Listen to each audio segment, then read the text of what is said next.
But I want to take it back to the prelim. 12:25 in the prelim. Would you say that was a statement run for you, just to knock some of the dust off, especially after coming off of some injuries? Yeah, I mean, it's funny like when you see the times, because it's like, oh, I didn't know that I was in there, just from like not running and having like bad races prior to this. So it was just good to see like, all right, I'm ready to run. I always come to the trials ready to run. I'm always in good shape. So it was just like, all right, period. Now on to the next. You would say you were surprised by it, but you looked like you were gunning for something in that prelim. But give us your thoughts more on not being having 3 rounds as well. Yeah, I mean, it definitely was more nerve-wracking because I knew I had to set the tone a little earlier. Like the prelim is always like a rust buster, so this time I knew I had to come out like hot to prepare myself for the next round in an hour or so.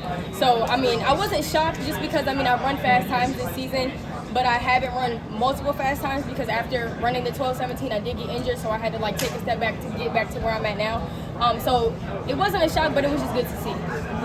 Still good for your confidence. I know you were injured to the point where you were telling me you couldn't. Yeah. So I mean, I'm back. Like I don't like to use like the injury as an excuse as into not like showing up, because I could have like shut my season down 2 months ago when I couldn't walk, couldn't run, couldn't push out. But I was like, this is the goal. The goal is to get here. It doesn't matter what times I've run prior to getting here.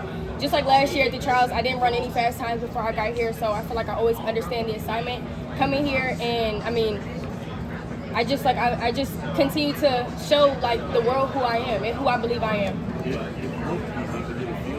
Yeah, I was telling my coach like I felt really light. I just felt ready. Like I'm gonna sound like a broken record. Like I'm gonna come to the trials ready to run every single time. The last 3 years this is my 3rd team making in a row. So by the grace of God, like confidence mixed with hard work, mixed with discipline, and just belief. Like you see the results. Would you say having the American record gave you a little extra bit of confidence just coming into these trials? I feel like it put like more pressure on me mentally inside, because I'm like, it doesn't matter like what I've done leading up to this. It's all about what I do here and right now. Like of course the American record is great, and it's good to hear when they like announce my name. It's like, okay, period, like this is what I've done. But that doesn't do anything for me like on the line 30 minutes ago. Like you have to recreate that, you have to do it again, or you're just an American record holder that doesn't make it to the biggest meet of the year. Masai, you were saying that there were points you couldn't walk after you got injured. Mm-hmm. I wonder what's going through your mind, and if there's any self-doubt about being able to get to trials and how you maybe work through that. Yeah, I mean, I had enough time, so I was just like trying not to get in my head too much, just because I knew the timeline was a little different from last year, and I'm blessed that the timeline was set up like it was for this year. Because if it was last year, I don't know where we would have been. So I am blessed that like I had this schedule, and I did have a little bit of doubt, but I feel like who I am and maybe how you guys have heard me talk and speak, like I only speak like positive things, positive life, like I speak life over myself. So I'm like, even if it's not gonna happen, like I'm not gonna proclaim that over myself. So for me, I'm just like, I just gotta continue to work back. Like I'm still gonna show up. Like y'all would have had to rip me off the track, even if I couldn't walk or run. Like I'm gonna show up. However I feel, however fit I am, I'm just gonna show up. So I just had to give myself a chance and like just believe in myself, believe in the training that I put in, working back from that injury, and just allowing it to happen. So it looked like you had a pretty strong start when you got out of the blocks like that. Did you feel like, yeah? I mean, for me, I always tell myself, like, if I could get through the first 2 hurdles clean, then, like, I know I'm hard to beat, and my acceleration just continues to unreal. So, I mean, it felt good. I was definitely clipping a couple in the start, like, back here. I'm like, all right, I don't know what's going on. But, when you get out there, none of that matters. It's just about showing up as your best self and just being confident. So I did that today. How was winning the Olympics help shape your confidence?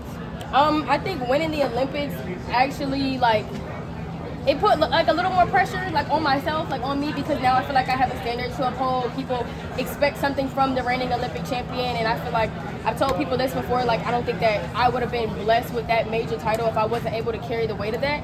So it definitely is like a little nerve-wracking at times, but I don't think I would have been blessed with that title if I wasn't ready for it.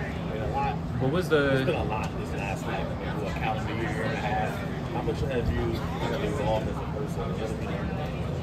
I just learned that, like, at the end of the day, like, there's nothing that I can't do if I don't, like, if I put my mind to it, I'm gonna do it.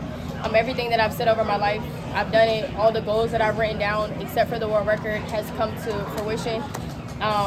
So yeah, I mean, I've just like continued to show myself, like, you're literally becoming the woman that you used to look up to. When I was a kid, like I would be a big fan of myself, and you know, the things that I've spoken over my life has come to fruition. So like I'm just becoming the woman that I've said I was gonna be. What is the crown you put on? What does that represent?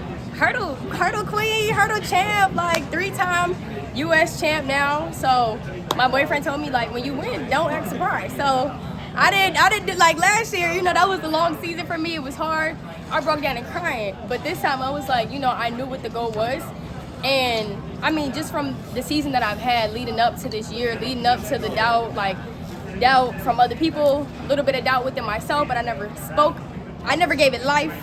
But I mean, 3-time US champ, like, it's just crazy because I'm always gonna bring it back to college. Like, I never won a national title. So the fact that, like, in the professional space, I'm doing what I'm meant to do. I'm becoming who I would love to become. Hey! I'm becoming who I believe that I am. And yeah, I mean, hurdle queen, period.